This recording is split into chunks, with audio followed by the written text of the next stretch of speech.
Hai, Assalamualaikum. Thank you buat kalian yang udah klik video ini. Hai, aku Melati Harap ngucapin terima kasih buat kalian yang udah klik video ini. Oke, kasus kali ini berasal dari Semarang, Jawa Tengah. Pertama, aku kenalin dulu seorang perempuan bernama Nikmah. Nikmah berusia 24 tahun dan Nikmah sendiri ini tuh udah nikah dan suaminya sebagai TKI di Taiwan. Nikmah itu aslinya berasal dari Tegal nih, tapi akhirnya dia kerja di Semarang di salah satu pabrik.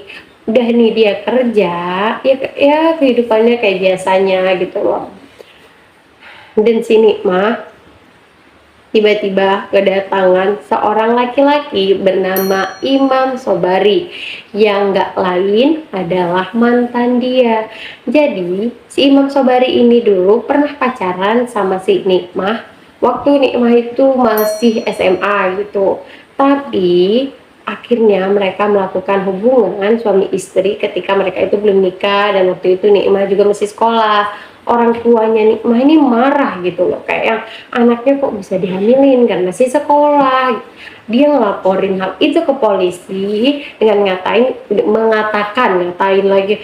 mengatakan kalau si Imam Sobari ini udah memperkosa anaknya. Dan laporan itu setelah dilakukan pemeriksaan dan akhirnya si Imam Sobari dikenakan hukum itu 10 tahun penjara sejak tahun 2016.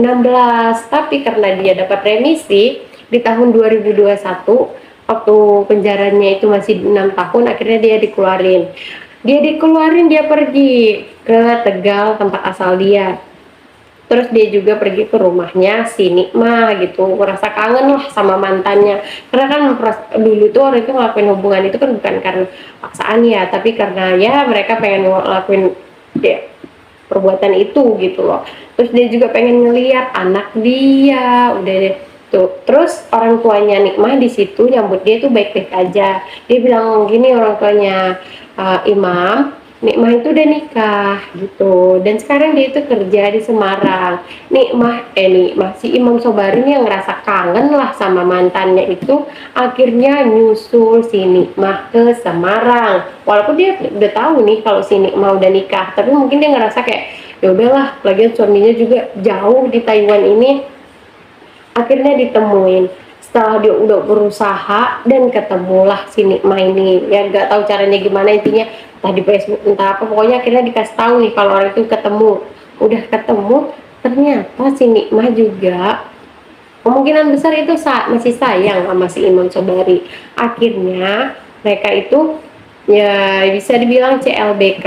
Udah CLBK, si Imam Sobari ngebuat surat seakan-akan mereka itu kayak surat nikah lah, seakan-akan mereka itu udah nikah, dan mereka ngekos bersama itu sejak bulan Mei. Mereka ngekos bersama dan ngomong ke yang punya kosan kalau mereka ini suami istri. Kan ada buktinya juga nih dibuat sama si Imam Sobari.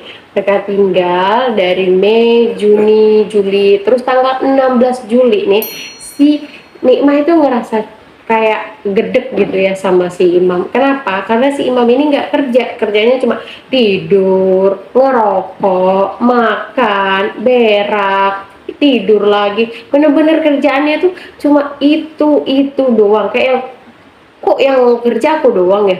Kok ngabisinnya berdua gitu? Ya kayak si Nikmah itu ngerasa capek sendiri. Akhirnya dia bilang, kamu tuh jangan kerjanya males-males mulu lah gitu, kayak yang pokoknya akhirnya dia tuh ngeluarin unek-uneknya. Dan di situ si Imam ngerasa sakit hati, kok si Nikmah ini ngata-ngatain dia. Di situ dia langsung ngebunuh si Nikmah. Udah setelah dia bunuh nih, dia kan bingung, ini mayatnya mau saya apain ya. Dia bawa ke kamar mandi. Setelah dia bawa ke kamar mandi, niat dia itu mau motong-motong tubuh si Nikmah biar enggak ketahuan. Dia coba potong, ternyata alat buat motongnya itu enggak tajam. Dia potong, dan tubuh manusia itu enggak yang gampang gitu, enggak kayak ayam yang gampang dipotong, enggak. si Imam sampai 3 hari, butuh waktu 3 hari buat motong-motong tubuhnya si Nikmah. Setelah dia potong-potong, dia masukin ke dalam plastik kresek sampai beberapa bagian, dia pokoknya buang di sebelah sana-sana. Pokoknya di daerahnya itu beda-beda niatnya, itu biar ya nggak ketahuan lah sama orang.